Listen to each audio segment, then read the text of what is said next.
Familia, buenas tardes, bienvenidos a esta gran vía que se abre como todas las tardes, ya lo saben, a través de nuestra página web www.ceutatelevision.com y de nuestros perfiles en redes sociales, el de Facebook, que es Ceuta Televisión, el de Twitter, @CeutaTV. Como siempre, invitarles a que nos digan desde qué parte de Ceuta, desde qué barriada de Ceuta, desde qué parte del mundo nos sigan y a que comenten cualquier cosa sobre lo divino y lo humano, tanto en relación a los contenidos que les vayamos a ofrecer en este programa como sobre lo que ustedes quieran. Vamos a comenzar con la segunda jornada de la Semana del Comercio, en esta ocasión con los primeros cursos, las primeras charlas formativas dedicadas a los empresarios de nuestra ciudad. El marketing es mucho más que la publicidad, hay que conocer al cliente y reducir el esfuerzo en las compras. Estas son solo dos de las ideas que Juan Miguel Alcántara, profesor de la Universidad de Granada, quiere enseñar a los asistentes a su taller Comercialización y Marketing en el Pequeño Comercio, la segunda ponencia de la Semana del Comercio. Inicialmente todo el mundo piensa que el marketing es publicidad y es muchísimo más, entonces vamos a enseñarle a los que asistan que es mucho más, cómo otra empresa utilizando el análisis del comportamiento del consumidor, el mundo del macro y el microentorno y toda esta disciplina se puede llegar al cliente mucho mejor. Con este taller, al que han asistido los alumnos del ciclo formativo de Comercio y de Administración de Empresas del Instituto Puertas del Campo, Alcántara quiere aplicar la teoría del marketing a nuestra ciudad, donde, según el profesor, la mentalidad de muchos comercios sigue siendo antigua. Se sigue basando en la guerra de precios, cuando la guerra de precios conlleva cierre de las empresas. El experto en comercialización e investigación de mercados ha afirmado que Ceuta tiene muchas posibilidades, aunque también hay que mejorar algunos aspectos, como el cuidado a los turistas o el facilitar las compras a los clientes. En resumen, reducir el esfuerzo. Pero nos falta organizarle la visita a los que vienen, principalmente si estamos hablando de turismo. Si estamos hablando de empresas de minoristas, que tenemos que reducir el esfuerzo y que la gente se divierta comprando, principalmente. Juan Miguel Alcántara, que introducirá durante su ponencia a los presentes en marketing de empresas, macro y micromarketing, herramientas, conceptos y estrategias. El éxito no está en la publicidad, está en conocer al cliente, saber llegar a él.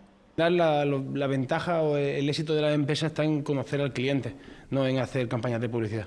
Con este segundo taller no acaban las actividades formativas, todavía queda la tercera jornada, la de desarrollo de técnicas para incrementar la venta y la atención al cliente, que se impartirá este miércoles a partir de las 10 de la mañana y hasta el sábado se podrá disfrutar de las múltiples actividades organizadas por la Cámara de Comercio durante esta semana.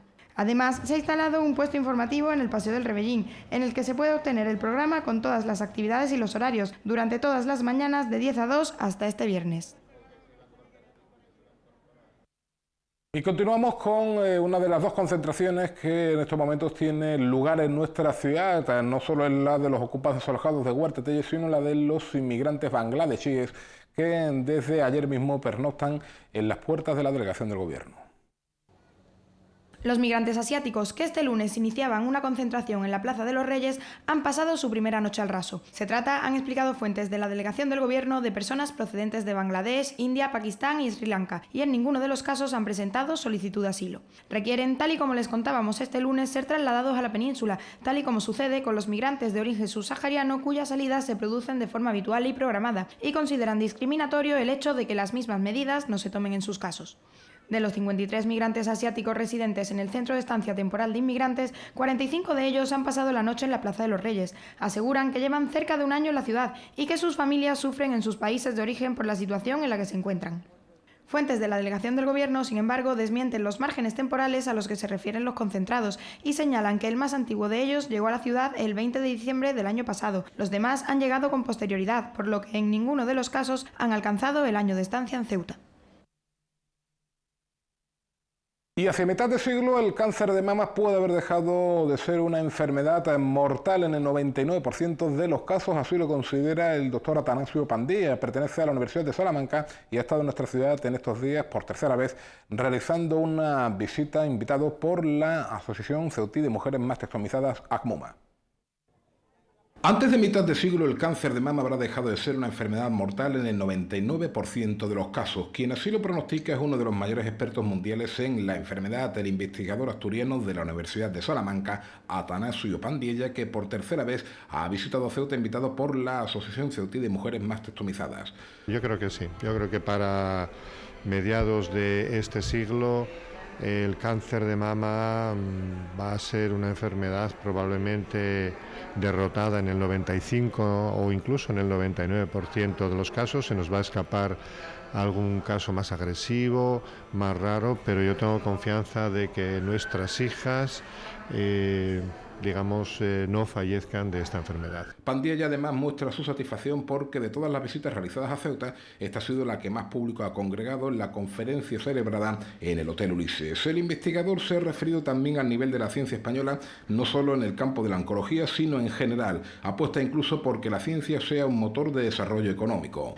Me entrevistaba un medio de mi pueblo y uno de los titulares que sacó de aquella entrevista es que Pandilla reivindica el conocimiento frente al ladrillo.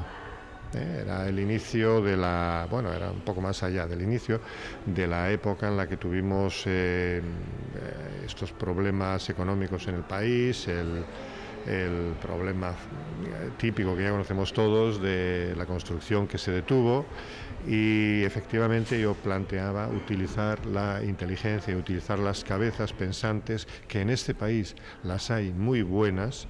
Las hay tan buenas que se nos las están llevando. Se corre el riesgo, advierte, de que si no se invierte en investigación lo suficiente, la ciencia española sea un auténtico páramo en cuestión de años.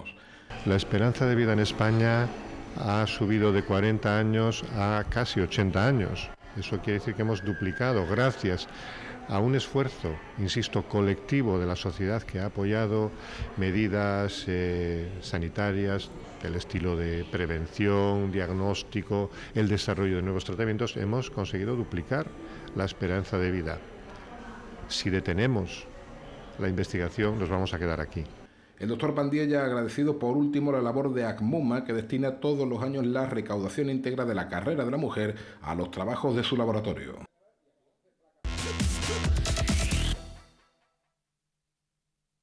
Llegados a este punto, 6:10 de la tarde, vamos a conocer lo más destacado de la actualidad local, nacional e internacional con las ediciones digitales de los distintos diarios.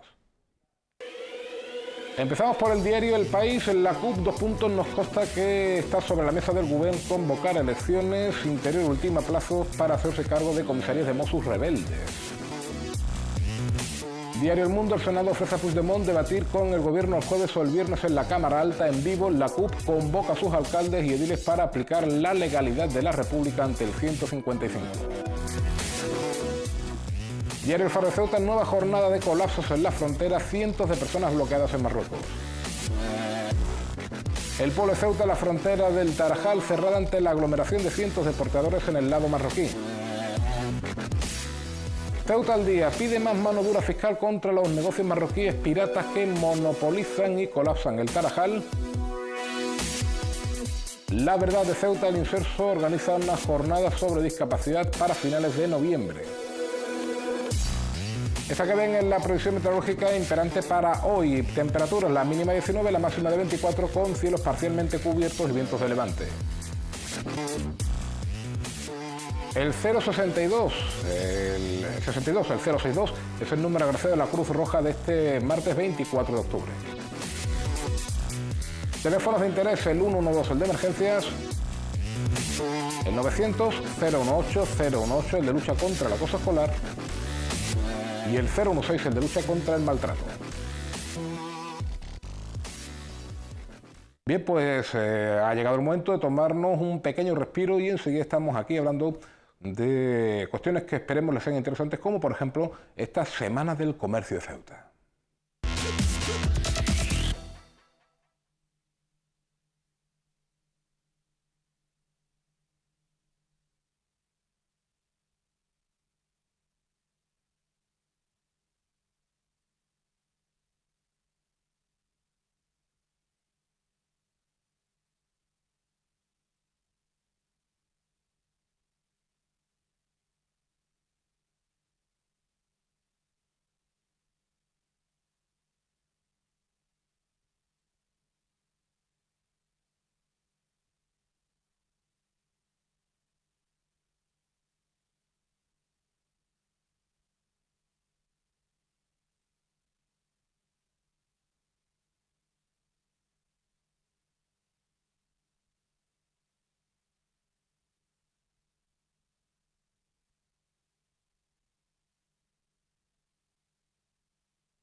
Como les digo, la segunda jornada de la Semana del Comercio ya está en marcha, una semana que va a concluir el próximo sábado con el Día del Stock Fora en la barriada de Jadú, el viernes ya lo saben, la Noche en Blanco, y nosotros vamos a querer aprovechar en estas jornadas, en esta semana, mejor dicho, estas jornadas para conocer un poquito más la realidad del comercio de Ceuta, que siempre, ya lo decía ayer, el secretario general de la Cámara, Joaquín Mollinedo, ha sido el principal activo económico en cuanto al sector privado de nuestra ciudad. Y acercarnos, por ejemplo, a empresas como algunas que van ya a punto del primer trienio en nuestra ciudad, a pesar de que pertenecen a importantes franquicias a nivel nacional. Es el caso de Solvisión Ceuta, cuyo gerente, Juan José Serrano, se encuentra con nosotros.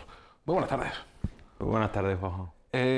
Hace casi 3 años, en marzo, en 2015, abríais las puertas de Solvisión Ceuta, una franquicia con 10 o 11 trabajadores, un momento del todo arriesgado, ¿no?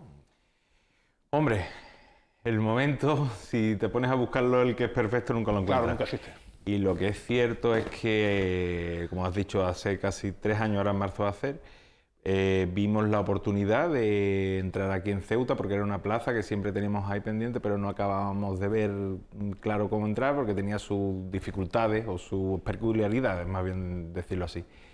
Y entonces decidimos entrar. Primero entramos en el centro comercial, en el Parque Ceuta.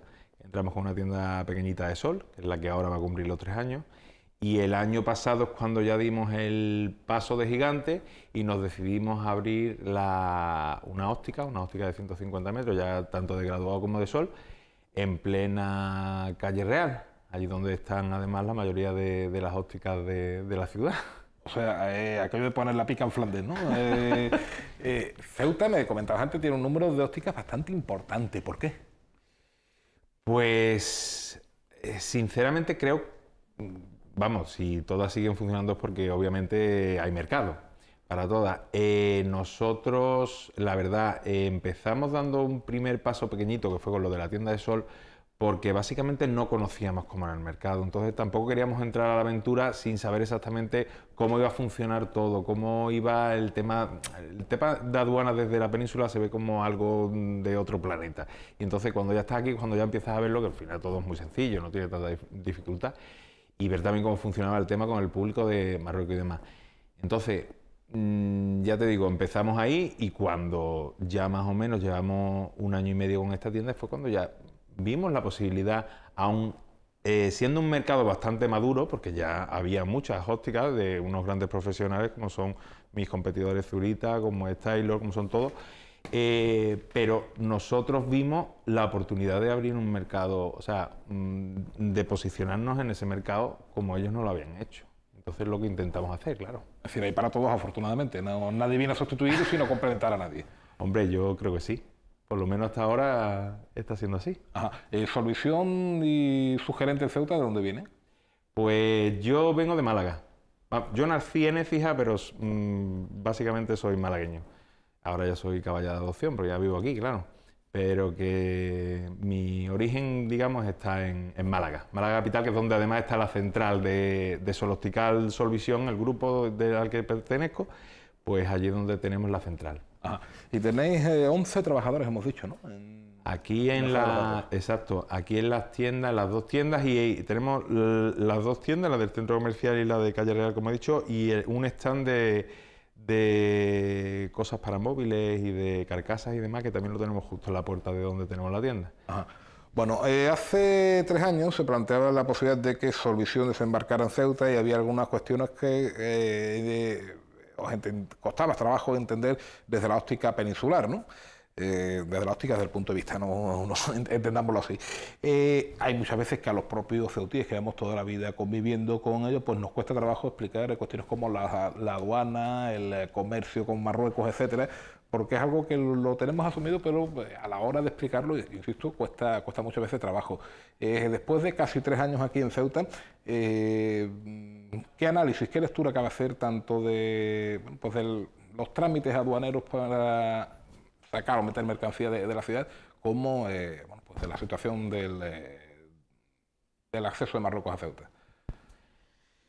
Con respecto a lo primero que me dices del tema de aduanero y demás, lo que te he dicho antes, yo creo que es más el miedo cuando estás desde fuera, que te crees que es mucho más complicado, y después lo que yo creo sinceramente que es una oportunidad. O sea, aquí venirnos, como yo me vine desde la península a Ceuta, vinimos porque creíamos que aquí había oportunidad, y una de ellas, vale, tiene todo la traba, entre comillas, todo el añadido del tema de la aduana. Pero es cierto que aquí tiene muchas más ventajas con respecto a la península, sobre todo en temas de impuestos y demás, que eso después es muy beneficioso. Y por otro lado está el tema de Marruecos. Yo cuando aquí llegamos en marzo del 2015 me di cuenta, sobre todo allí en el centro comercial, el potencial bestial que tiene ese tipo de cliente aquí en esta ciudad, que ahora por desgracia estamos pasando por un momento bastante duro, porque con los problemas que hay ahora en la frontera, es que esa pata que es indispensable, creo yo, no solo desde mi punto de vista de empresario, sino yo creo que eso le pasa a todos los empresarios de Ceuta, es que eso te quita mucho negocio, es que aquí en Ceuta es lo más importante. El cliente ceutí que venía aquí, que gastaba, que era de un nivel alto y demás, eso es básico para el negocio en la ciudad, es básico, vamos. Más de una vez se ha dicho ya, lo que habría que ponerle siempre a este tipo de clientes es una alfombra roja desde la frontera hasta aquí, porque es que yo creo que Ceuta vive mucho de ese tipo de comercio, y tener ahora eso bastante limitado se nota muchísimo. Y vamos, yo creo que hablo por mí y por todos los empresarios, porque sé que todos están muy preocupados con eso. Sé que la Cámara de Comercio también está muy preocupada y haciendo movimientos para intentar solucionar eso. Y entiendo, tampoco sabemos, yo por lo menos no sé exactamente cómo puede ser la solución y demás. Entiendo que debe de ser algo complejo, pero creo que es de vital importancia para esta ciudad que ese problema se solucione. Bueno, la semana pasada recuerden que hubo alguna reunión entre administraciones, delegación, ciudad autónoma, Cámara de Comercio, Confederación de Empresarios, sindicatos, etcétera, para tratar de consensuar algunas medidas, y al menos parece que todos salieron de acuerdo, todos los actores implicados, en que algo había que hacer, e incluso alguna medida en concreta que, bueno, que esperemos que desde luego sirva para solucionar un problema que no es fácil, ¿no? Ni de explicarlo ni de solucionarlo. Yo creo que ahí sí podemos estar todos de acuerdo. Bueno, y esta semana del comercio, ¿cómo se espera en Solvisión? Hombre, pues ahí estamos dando unas buenas ofertas precisamente para intentar reactivar esta semana, este mes, que un octubre siempre es un mes malo en el comercio en general, en todas partes, pues por lo menos intentar darle un poquito de vidilla con el tema de la Semana del Comercio que ha propiciado la Cámara de Comercio, y que creo que nos puede venir muy bien. Hemos hecho buenas ofertas para nuestros clientes. De hecho, tenemos hasta el 50% tanto en gafas de marca, las monturas de sol como las de graduado, y aparte tenemos la cosa que creo yo que es lo que más nos diferencia, que fue una de las cosas por las que abrimos también la tienda, que era el hecho de que nosotros las gafas las tenemos listas en 1 hora. Las gafas de graduado, es decir, las de cerca y lejos, no son las progresivas, que esas obviamente tienen que ser personalizadas, pero es así. Y eso era una diferencia que nosotros vimos que nos diferenciaba mucho con respecto a nuestros competidores. Y eso también lo mantenemos, obviamente ahora en la Semana del Comercio igual. Ajá. La innovación, sin duda alguna, os parece, que por lo que me cuentas, algo por lo que apostáis, a la hora de haceros un hueco, insisto, en una ciudad además con empresas muy tradicionales, muy arraigadas, bueno, pues de aquí como las que hemos mencionado antes, pero insistimos en que muchas veces la competencia pues puede más que complementar, ¿no?, que sustituir. Eso creemos. Obviamente vimos que teníamos que podíamos entrar en ese mercado, tener nuestra cuota de mercado, y hombre. Una duda, la gente acude, no sé si a la óptica en general, ¿no? Entiendo que vamos a referirnos a Solvisión muchas veces más por moda que por necesidad. ¿Esto lo detectáis vosotros? Sobre todo... Es un 50-50, cada vez más por moda, pero la necesidad siempre está ahí. O sea, lo del tema de las gafas, o sea, los problemas de visión hay que atajarlos yendo a la óptica y con unas gafas o con unas lentillas, o un profesional como es un óptico que te pueda ver cuál es el problema que tú vas a tener en la visión. Pero es cierto que cada vez más el tema de la moda y de eso, pues de a lo mejor tener muchas antes. Yo me acuerdo cuando era pequeño, yo soy miope, ciego como un topo, y yo tenía mis gafas que me duraban 10 años y me la cambiaba cada 10 años. Ahora es cierto que la gente se lo cambia mucho más, o sea, cada año incluso quiere tener varias para ir cambiando dependiendo de cómo vaya vistiendo y demás. Y el sol es moda, eso siempre también ha sido moda y vamos, creo que se mantendrá así. Retrato de un hogar medio español, seguro que muchos de nuestros espectadores se van a familiarizar con ello. Bueno, pues la videoconsola, si hay 3 personas, pues seguramente 3 teléfonos móviles con conexión a Facebook, WhatsApp, Twitter, etcétera, 1 o 2 televisores, a lo mejor 1 o 2 ordenadores portátiles, alguna que otra tablet, un ordenador o sobremesa. Son magníficos tiempos para la óptica, ¿no? Hombre, sí. La verdad que para eso es cierto que viene muy bien para el... O sea, que la vista está muy expuesta a más que hace para 30 fatiga, años, ¿no? más que hace 30 años, obviamente, todo lo que son este tipo de aparatos. Y de hecho ahí ahora, porque es verdad que en eso se está avanzando mucho en ese aspecto, pues unas lentes especiales precisamente para ese tipo de radiación que te dan este tipo de aparatos, tanto de móviles como de tablets y demás. Porque es cierto que eso te cansa más la vista. O sea, eso hace 30 años no se veía. Antes era la tele y para de contar. Pero ahora es cierto que constantemente estás expuesto a una radiación y a una fijación muy cercana, que eso es cierto que tu vista lo nota. Es decir, tarde o temprano, todos los que vivimos en ese, bueno, pues en ese ambiente que hemos descrito, acabaremos yendo a veros, ¿no? A vosotros, a alguno de vuestros competidores. Hombre, tarde o temprano vamos todos, porque a partir de los 40, con el tema de la vista cansada, eso es, ahí no hay quien se escape. Ahí nos va a pasar a todos, unos antes, otros después, pero es cierto que cada vez cuesta más trabajo a medida que pasan los años el tener la visión de cerca tan nítida como la tenías anteriormente. Eso es la vista cansada. Y eso, hombre, que se fomente con el tema de cómo ahora tenemos tantos artilugios como son las tablets, como los ordenadores y demás, pues sí puede tener cierta relación, pero vamos, que aún así, te digo que eso, todo el mundo al final acaba pasando por ahí. Ajá. 11 empleados hemos dicho de Solvisión en Ceuta, toda la plantilla de Ceuta, algunos venidos desde fuera, no sé si más allá del gerente.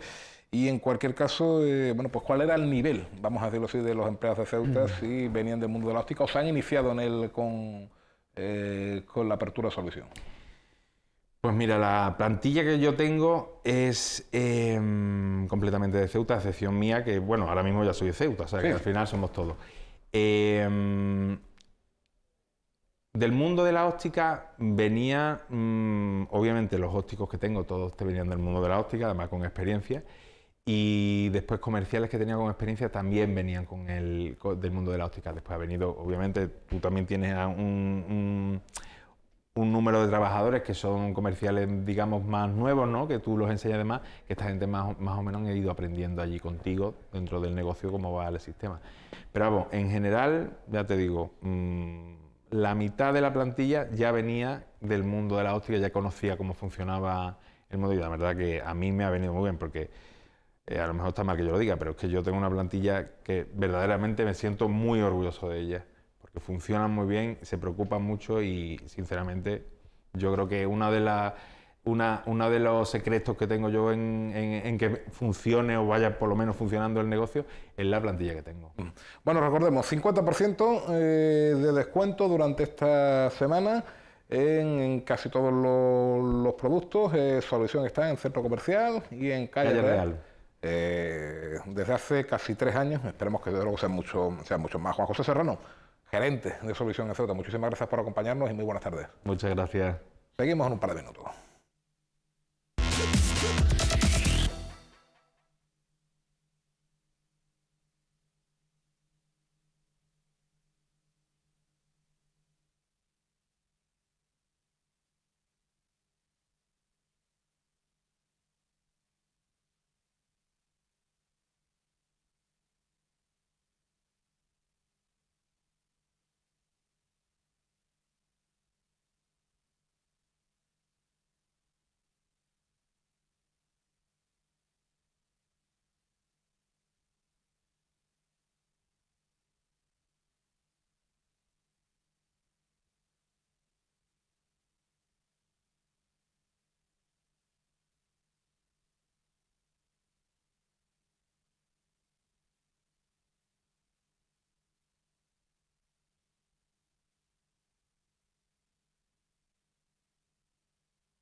El problema de una crisis como la que estamos atravesando en Cataluña, como muchas otras noticias a lo largo de los últimos años, es que lo monopolizan todo hasta el punto de que se nos cuelan o se nos olvidan algunas otras noticias importantes. Ese es el caso de la VPA2. Ustedes dirán, ¿esto qué es lo que es? Bueno, pues si ustedes tienen wifi en casa, no se pongan nerviosos, pero sí les pido que pidan especial atención a lo que nos tiene que contar hoy el amigo José Luis Calvo, porque es el sistema de wifi que solemos emplear nosotros de manera más habitual y que bueno, pues ha sido saboteado en los últimos días. Don José Luis, buenas tardes. Buenas tardes.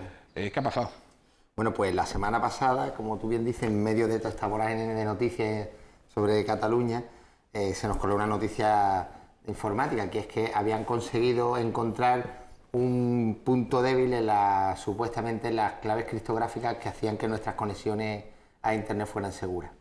Esto que aparentemente puede parecer pues, trágico, pues realmente bueno, tiene su trascendencia, pero no hay que tampoco que alarmarse. Ya están sacando parches de seguridad, los sistemas operativos se están actualizando y bueno, siempre que tengamos como siempre decimos, nuestros ordenadores con sus actualizaciones puestas y tengamos todo el sistema bien en condiciones, no tendremos que tener ningún peligro, correr ningún peligro en casa. Ajá. El error, ¿a quién cabría echárselo? ¿Quién se ha dejado la puerta abierta? Vamos a decirlo así. Bueno, realmente esto es como todos los sistemas pues, que se inventan no son infalibles al 100%. Se intenta crear un sistema, los sistemas criptográficos lo que hacen es cifrar nuestros mensajes para que si alguien claro, estamos hablando de mensajes que se mandan al aire, si alguien los detectara, pues no supiera lo que realmente hay dentro. Lo que se hace normalmente, para que nos pongamos un poco en antecedente, que es lo que ocurre cuando nosotros llevamos un móvil a casa, entramos con el móvil en casa y se nos conecta a la wifi. Sí. Bueno, pues lo que hacemos es un protocolo que se llama de saludo en 4 pasos, en el que el móvil, por decirlo de alguna forma, le diría al router, oye, ya estoy en casa, el router le diría, oye, venga muy bien, ¿te quieres conectar? Y el router le diría, pues sí, mándame una clave. Entonces mandaría una clave que no es la clave wifi, no es la clave wifi es lo que hace que el router te conteste. Esas no las van a robar, esas no nos las pueden robar. Sin embargo, no les hace falta, porque cada uno de los móviles que tenemos en casa, o cada uno de los dispositivos inalámbricos, siempre los inalámbricos, cuando establece conexión con el router, encripta esa conexión con una clave única. Es decir, mi móvil tiene una clave, el móvil de mi mujer pues, tendría otra clave, el portátil otra clave. Bueno, pues lo que han encontrado es una debilidad en la que, utilizando unos sistemas informáticos, unos programas, podemos meter en esa señal un fallo, de forma que obligamos al router a reenviar la señal otra vez y entre medias pues lo que hacemos es enviar nosotros una señal puesta encima, de forma que establecemos nosotros me refiero al atacante, a la persona que ataca esa conexión, metemos una clave a nuestro antojo. Y entonces lo que haríamos no es que no tendrían la clave de la wifi, es decir, no podrían acceder a la red completa, pero sí podrían ver todo lo que hay en la conexión entre el dispositivo y el router. Es decir, pues si yo estoy viendo una página web, podrían ver el contenido de mi página web. Si yo estoy mandando un usuario una clave no cifrada, pues la podrían ver, siempre que estamos hablando de las comunicaciones sin cifrar, que son ya cada vez menos, también hay que decirlo, para que la gente no se asuste. Sí, porque, por ejemplo, servicios de mensajería instantánea que todos utilizamos en mayor o menor medida, en el caso de WhatsApp, incluso ya desde hace algunos meses advierten de que este contenido ha sido cifrado para una mayor seguridad automáticamente, sin que nosotros hayamos tenido que hacer nada. Es decir, hay redes que protegen directamente, como decíamos, el contenido. Más cosas, claro. Esto de alguna manera puede ser poco tranquilizador, pero entiendo que si alguien tiene acceso a los routers, no va a buscar bueno, pues a las pequeñas hormiguitas, sino a los grandes imperios, ¿no? Bueno, eso es otra cuestión, es decir, para realizar este tipo de ataque hay una primera premisa, y no es un ataque que se pueda realizar a través de Internet. Es decir, no puedo coger yo desde Estados Unidos y atacar tu ordenador. Para realizar este ataque tengo que tener señal de tu router, es decir, yo tengo que estar cerca tuya. Y para romper este tipo de ataques requieren estar situados en el ámbito que rodea a la conexión. ¿Qué entendemos por cerca? Cercanía, pues pensemos en casa la cobertura que tenemos de nuestro router en casa. Es decir, pues muchas veces nos habremos quedado de, en el salón no hay cobertura, claro. En el dormitorio no hay cobertura. Bueno, realmente en función del router que tengamos y de los repetidores que tengamos en casa, si hemos puesto o no hemos puesto alguno, pues a lo mejor el vecino de abajo o el vecino de arriba puede tener señal, o el vecino enfrente si lo tenemos cerca, pero no más allá. Es decir, no es una señal, nuestra señal de wifi no llega a kilómetros de distancia. Están pensadas las señales, los routers wifi que tenemos en casa están pensados para un entorno cercano, unos 20, 30, 40 metros en función de, claro, si lo tenemos en una ventana a lo mejor le llega al tercero, a las 3 plantas más para abajo. Sí.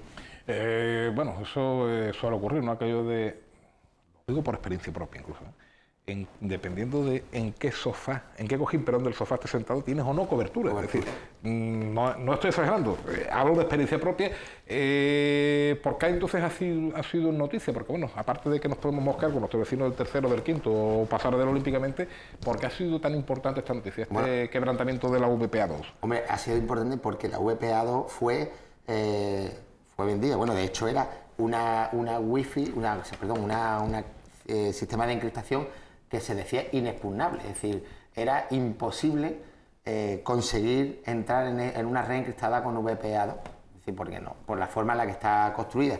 Entonces se suponía que era un sistema criptográfico bastante potente, es decir, no necesitábamos ningún otro sistema criptográfico. La realidad es que, como tú has dicho, WhatsApp, por ejemplo, pues no se fía mucho de estas cosas, entonces cifró sus contenidos. Como te decía, un banco, la página de un banco, no habría ningún problema, aunque nos atacaran y nos consiguieran entrar en nuestra red a través de una conexión de un móvil, no habría problema en conectarte a la página de un banco.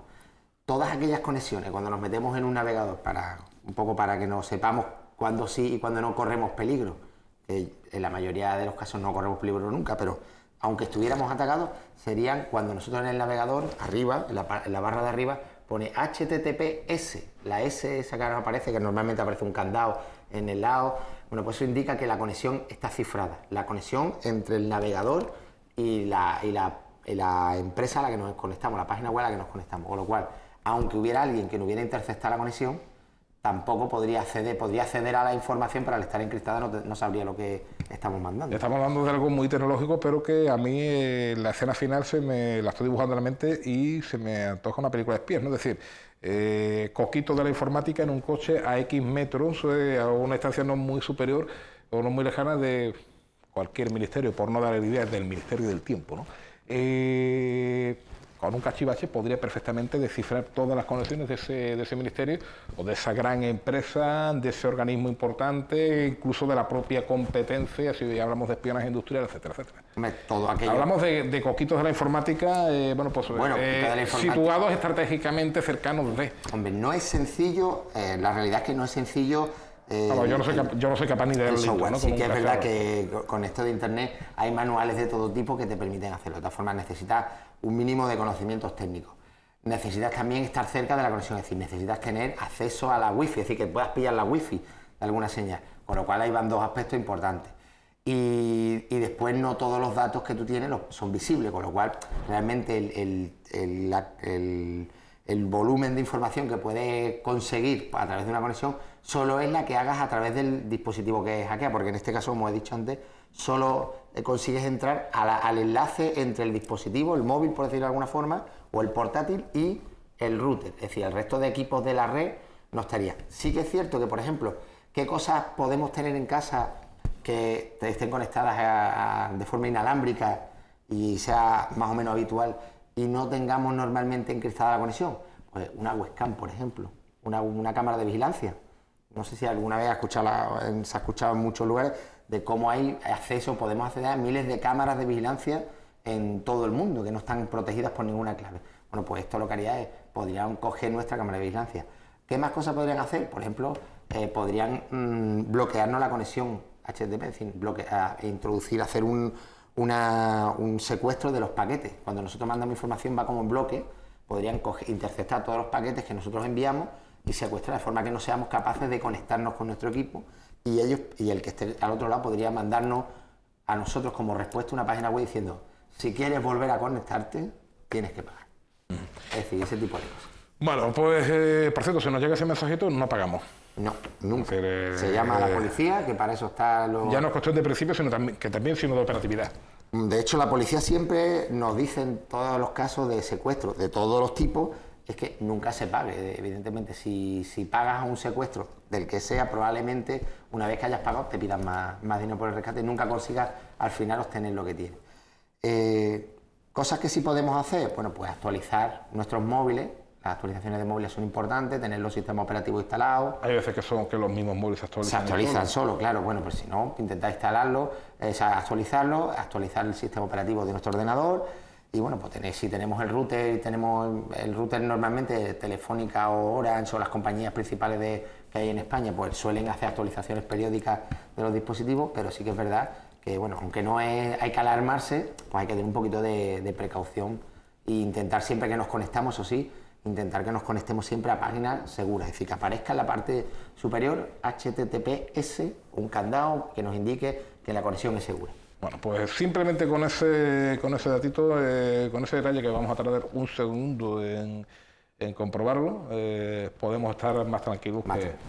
En fin, pero bueno, tranquilidad y buenos alimentos, pero bueno, sepamos al menos a qué nos estamos enfrentando, a qué se están enfrentando algunos de los grandes ingenieros informáticos del mundo, porque se parece cada vez más claro que las grandes guerras del siglo XXI, al margen de librarse de la forma tan asquerosa como se vienen librando siempre, también van a tener un componente informático, incluso vamos a tener ya guerras mundiales a nivel informático. Hombre, evidentemente. Que sin derramar en teoría, es decir, una sola gota de sangre, sin un solo movimiento de tropas, pero en el sentido clásico de la guerra, pero sí, pues con todo el tacticismo bélico, pues en ordenadores. Sí, claro, es lo que hablamos en muchos programas, lo hablamos casi siempre, es decir, en un mundo en el que tenemos tanta tecnología y tanta conectividad, porque prácticamente todo lo que tenemos en casa ya está conectado de alguna forma u otra, la mayoría de los dispositivos lo tenemos conectado a Internet, con este volumen de conexiones, este volumen de dispositivos, dominar las redes, la conexión inalámbrica, conexiones wifi, las conexiones telefónicas, o sea, todas las conexiones de las fibras, y tener control sobre lo que podemos y no podemos, la información que circula por la red, pues casi más importante a lo mejor que tener el control de un edificio, como se hacía antes, que lo que hacíamos, bueno, intentar conquistar tal edificio, tal cuartel, bueno, a lo mejor es más fácil dejar sin servicio, en vez de conquistar un sitio físico, dejar sin servicio a una población, por ejemplo. Es decir, esto, y si quieres lo dejamos ya para la próxima semana, si Tejero perpetrara hoy el golpe de Estado, en vez de tomar el edificio de Torre España, de Radio y Televisión Española, en aquella época, que era la única televisión pública y tal, hoy en día dejaría el edificio tal cual y procuraría dejarlo sin conexión. Sin conexión. Cárgate el wifi de los edificios públicos, como en este caso, como aquel caso fue Radio Televisión. Si hubiera existido Internet en el 81, más que tomar Torre España, se hubiera dejado sin conexión aquello. Bueno, de hecho hay países que tienen China, por ejemplo, no tiene la conectividad que tenemos nosotros, en el sentido de poder acceder a cualquier página. Lo tienen súper controlado, tú no puedes acceder en China a cualquier conexión que tú tengas. Bueno, hablamos de China, ya no sé si nos ponemos en Corea, que ni siquiera tienen conexión a Internet. Es decir, la información, siempre se ha dicho, la información es poder, cada vez más, porque hay más información accesible desde cualquier parte del mundo. Como tú dices, sin mover a un solo soldado de su sitio, podemos hacer mucho más daño que moviendo tropas.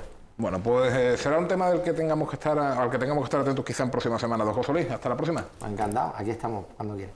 Seguimos en un par de minutos.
Hablábamos antes del problema catalán, no vamos a entrar a analizarlo, pero con nuestra última invitada del día, con Julia Alejandra Ferrera, sí hemos creído conveniente analizar el estrés social. ¿A qué nos referimos con esto? Bueno, a que puede haber noticias, Cataluña, la crisis económica, la Gürtel, etcétera, o los muchos casos de corrupción, la que ustedes quieran, que de ser tan contadas, tan analizadas, de ser tan bombardeados los ciudadanos por determinadas informaciones, pues pueden crear eso, una especie de depresión colectiva, porque la euforia colectiva, por desgracia, no... Bueno, también suele venir por ahí, pero suelen ser menos habituales los casos. Doña Julia, buenas tardes. Buenas tardes. Independientemente de que estemos más a favor o en contra, no vamos a entrar a analizar en ningún momento lo que está ocurriendo en Cataluña de un lado o de otro, pero sí es cierto que esa sensación de, otra vez hablando de los catalanes, yo cambio de canal, que me pongan un documental de Cousteau, de la almeja tigre, el celo comiéndose un oso panda. ¿Por qué llegamos a ese punto? Vamos a ver, el estrés social no se genera por la acumulación de noticias negativas a nuestro alrededor. No, una noticia, no voy a entrar en que sea negativo o positivo porque bueno, aquí hay varias sensibilidades. El estrés social es algo que existe y que se lleva estudiando muchísimo tiempo, no deja de ser el estrés que provoca todo lo que ocurre a nuestro alrededor. No nos tenemos que ir a Cataluña, sino simplemente el hecho de los pequeños problemas diarios en el trabajo, por ejemplo, serían motivo suficiente para generar un estrés social. ¿Qué ocurre cuando nos encontramos, como tú bien dices, con ese bombardeo constante, con ese bombardeo diario? Ahora nos hemos ido a Cataluña, pero es que justo antes de Cataluña precisamente fue los atentados que allí se vivieron. Si te vas antes de eso, nos encontramos con otro hecho igualmente traumático, que aunque nos pilla, o aunque nos coge lejos en cuanto a distancia física, el hecho de tenerlo permanentemente en todos los medios de comunicación y las redes sociales hace que al final lo tengamos como algo que vivimos directamente, y eso se está viendo que está provocando mayores niveles de ansiedad y de depresión en la sociedad en general. Se está estudiando últimamente ese fenómeno, el bombardeo ese constante de noticias negativas. Es decir, unos atentados como los de la Rambla del pasado 18 de agosto, quiero recordar, trágicos en cualquier caso, 16 muertos en una zona concurridísima, ¿no? Todos los que conocemos la ciudad condal, bueno, pues se nos pone un poco los vellos de punta de pensar que cualquiera podríamos haber estado ahí. A lo mejor hace 20 años no hubieran tenido tanta trascendencia como ahora.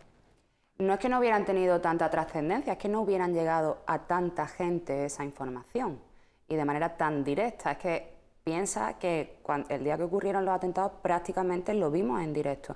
Es igual que el día de las Torres Gemelas. Aquello se vivió en directo, es decir, lo estábamos viendo a medida que iba pasando, y eso es algo que nuevamente lo que va a provocar, lo que genera es esa subida de los niveles de ansiedad, ese estrés social. Incluso se está viendo que en personas que ya sufren trastornos depresivos o trastornos ansiosos está aumentando el número de suicidios, generado por ese ambiente tan raído en el que vivimos, esa información negativa constante. Que no hubiera tenido tanta trascendencia hace 20 años, hombre, la hubiera tenido en todo el pueblo español. Que no se hubiera vivido de la misma manera, no, probablemente no. 11 de julio de 2010, en minuto 117, se Fábregas entra, Iniesta mete el gol de nuestras vidas y en ese momento, bueno, pues todos acabamos abrazados a personas a las que no habíamos visto y seguramente no hayamos vuelto a ver después, pero todos estamos ilusionados porque éramos campeones del mundo. Nos sitúa en una serie de euforia social, nos gustará más o menos el fútbol, bueno, pues de algún momento, o de alguna manera, mejor dicho, también fue un soplo de aire. Las emociones se contagian, tanto positivas como negativas, las emociones se contagian. Y evidentemente una emoción tan grande como ver a tu país ganar algo, pasar de cuartos, pues genera, como tú bien has dicho, una euforia que es contagiosa. Yo recuerdo a mi madre celebrando ese mundial, mi madre que no había visto un partido de fútbol, he visto a mi madre ver partidos de la selección a raíz precisamente de ese hito histórico. Entonces sí, claro, se contagia. Si nos vamos a lo negativo, bueno, pues exactamente igual. Y hay que tener claro que nuestra vida en el día a día, salvo que evidentemente estemos afectados, no nos va a cambiar ni por el gol de Iniesta, ni por lo que pueda ocurrir o terminar ocurriendo finalmente, pues en el tema que planteamos, ¿no? Con el tema del proceso separatista catalán. Es decir, muchas veces nos implicamos hasta el punto de que ya no comentamos, sino que incluso discutimos con compañeros de trabajo y tener en cuenta que de una u otra manera el mundo va a seguir girando. Es verdad que precisamente todo lo que está generando en cuanto a opiniones, ahora mismo el tema de Cataluña y otros antecedentes, es eso. Es el que estamos hablando de Cataluña porque ahora mismo es el tema que porque es lo que vemos a diario, a todas horas y en todos los sitios donde miremos. Lo que está provocando es precisamente eso, es el alejamiento entre nosotros, porque ya da igual la opinión que tengas. Ya no sé si fue contigo o fue con César que estuvimos hablando de eso, del llamar a las pulsiones más básicas, el llamar ya a la emocionalidad, y al final nos dejamos arrastrar por eso. Y al final lo que acabamos es discutiendo con la gente que tenemos al lado, hasta tal punto de que se ve que a raíz de esto hay amigos que han dejado de ser amigos, hay compañeros de trabajo que han dejado de saludarse. Claro, porque además se magnifica aquello que puede ser y que a todas luces es minoritario. Es decir, un tío cuelga una estelada en Balaguer, en Lleida, hace 20 años y dice, bueno, pues ahí está el tío, ha colgado sus esteladas en la ventana, punto. Ahora se coge, otro coloca debajo la bandera de España, ya tenemos la foto, esa foto se va a Facebook, algún periódico la cuelga, ya tenemos el debate servido sobre la división existente en Cataluña, porque el del tercero coloca una bandera y el del cuarto coloca otra. Exactamente. Entonces ya pues, terminamos teniendo bueno, pues el problema servido, el debate sobre la mesa. Esto de alguna manera, y nos queda poco tiempo, también entiendo que puede tener una parte positiva, que es utilizar precisamente Internet y las redes para informarnos y saber canalizar bien la información, pero por otra parte, a mí se me ponen los vellos de punta pensando qué hubiera podido pasar con determinados libros, algunos de los cuales ni los voy a mencionar, si se hubieran escrito en pleno siglo XXI, porque escribiéndose a finales del XIX, principios del XX, su lectura y su difusión ocasionaron millones de muertos. A mí me da pánico que alguien pueda orquestar una campaña como la que, lo dejo ahí, empezaba en la Rusia del siglo XIX, de finales del XIX. Claro, el problema es que se toma como información veraz cualquier cosa. Y ya ni siquiera cualquier cosa, sino opiniones personales, opiniones subjetivas, que si bien a lo mejor tienen alguna base objetiva en cuanto a estudio, no dejan de ser opiniones personales. Y eso es lo que vemos diariamente a través de las redes sociales. Ya no vamos a entrar en que los medios de comunicación cada vez están más politizados y que la información está sesgada, que no es veraz, que no es... Porque tendríamos para otro programa completo tranquilamente, o un par de ellos. Estamos hablando de eso, de que ya se toman las opiniones personales y las compartimos como que es información veraz. Y como tú bien has dicho antes, vemos una foto y enseguida la estamos compartiendo. Y el que ve esa foto que no es de tu misma opinión va a discutírtela y va a decirte, o te va a sacar otra completamente diferente. Y así al final lo que entramos es en una campaña fatal. A mí... una batalla campal, que lo he dicho al revés. Hoy he sido yo la disléxica. Campaña batalla. A mí lo que sí me gustaría decir ya para terminar, sí, porque es que no tenemos sobre tiempo. todo en el tema eso del bombardeo de noticias negativas, la importancia que es desconectar de vez en cuando, de hacer así o de dejar el móvil a un lado o de borrarte redes sociales, que no está nada mal, durante un tiempecito, desintoxicarse y sobre todo tener mucho cuidado con los niños, porque podemos provocar o bien, como ya vimos, un miedo exacerbado, además fundado, porque es que está habiendo miedo en nosotros, por lo tanto es normal que tenga miedo. Y por otro lado, muchísimo más peligroso, una sensibilización a imágenes negativas, a imágenes sangrientas, a imágenes violentas, a imágenes de tal manera que las normalizan y que no saben diferenciar entre la realidad de lo que ven en esas noticias y la misma escena hecha en una película. Pues tenemos que tener cuidadito también con los menores que tenemos en casa. Bueno, pues precaución, amigo conductor, como decía la otra. Hasta la próxima semana. Hasta la próxima semana. Y nosotros nos despedimos ya. Se van a quedar dentro de un ratito con Laura Ortiz y la mejor crónica informativa de este día, este martes 24 de octubre de 2017. Gracias por la atención prestada. Volvemos mañana. Sean felices.